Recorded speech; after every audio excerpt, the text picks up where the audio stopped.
Hello investors! Tumataas na naman yung value ng Bitcoin. Yung performance nito sa US dollars year to date ay positive 95% up to more than 100%. Depende sa buying price nyo and sa current price. Bitcoin is a cryptocurrency. Noong nag-uumpisa ito, sabi ng mga supporters nito, it will replace fiat currency or yung mga traditional currencies like Philippine peso and US dollars. Sa video na ito, I will explain kung bakit malabo ito mangyari para mag-guide tayo sa totoong purpose nito. Let's begin!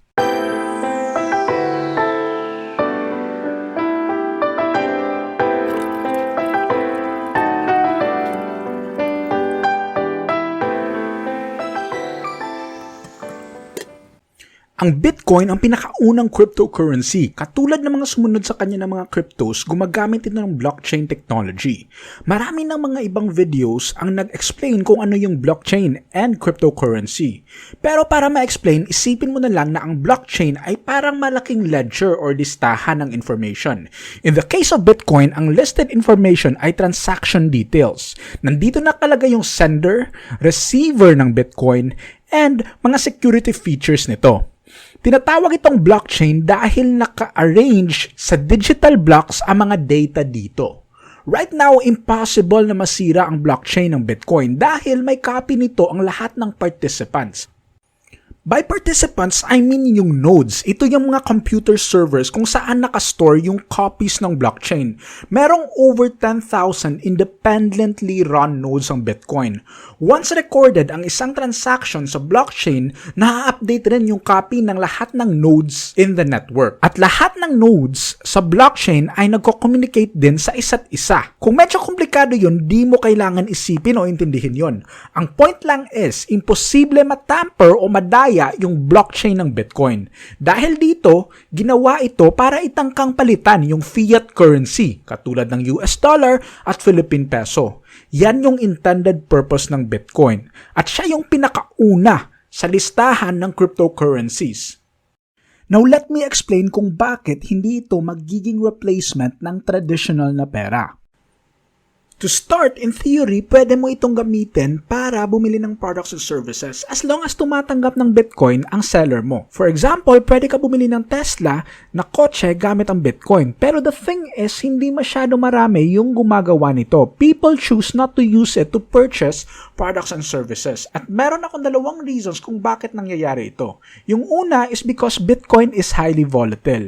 Yung volatility ay ang pag-up and down ng price value ng isang asset. As an asset, extremely volatile yung Bitcoin at iba pang cryptocurrencies. For example, this month, umabot ng 63,000 US dollars yung buying price nito. Tapos in a few days, bumaba ito to 49,000 US dollars or negative 22%. Tapos tumaas din balik sa 55K per Bitcoin. Talagang up and down yung price nito. For me, ito yung malaking reason kung bakit hindi siya pwedeng gamitin as currency in the sense na hindi siya magandang medium of exchange for products and services. Hindi rin ito pwedeng gamitin bilang pangbayad ng sweldo at trade between countries. Ang second reason kung bakit walang gumagamit ito pambili ng bagay-bagay ay dahil ang Bitcoin in nature ay deflationary.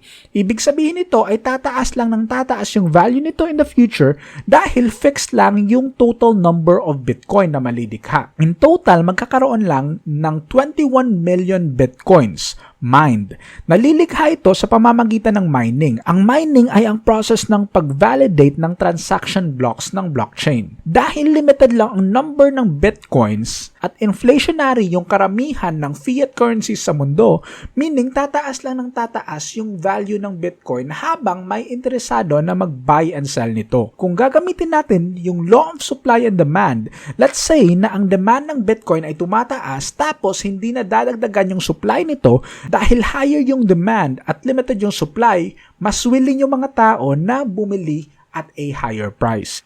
In addition, marami pang Bitcoin ang mawawala sa circulation. For example, if mamatay yung isang Bitcoin holder at walang nakakaalam na may Bitcoin siya, hindi mababalik sa circulation yung binili niyang Bitcoins. Yung iba naman, nakalimutan na nila yung private and public keys nila. Ito yung parang password to access your Bitcoin. Dahil dito, di na nila ma-access yung Bitcoin nila. Hindi na rin yun mababalik sa circulation. Dahil sa mga factors na ito, mas bababa lang yung supply ng Bitcoin in the long term. High demand at decreasing supply. At over time, ganyan yung mangyayari. As long as merong demand, tataas lang yung value ng Bitcoin. Now, kung alam natin na deflationary yung Bitcoin, then gagamitin ba siya natin para pambili ng bagay-bagay? Most of us actually are becoming holders for life, holding on to Bitcoin for long periods of time. Ayaw ng mga tao na bumili gamit ang Bitcoin dahil alam nila na tataas lang yung value nito in the future. Marami pang ibang reasons kung bakit hindi nagagamit ang Bitcoin as a replacement for traditional na pera. Instead, iba yung nagiging purpose nito sa mga tao na holders nito. And that is as an alternative asset type. Nagiging investment tool siya. Sa next video about Bitcoin, I will discuss kung bakit ang taas ng value nito. Hype lang ba ito? Ano ba yung purpose nito? Bakit merong demand for it? Paki-like na lang and subscribe guys para you can catch that video. And that's it for today. Ingat!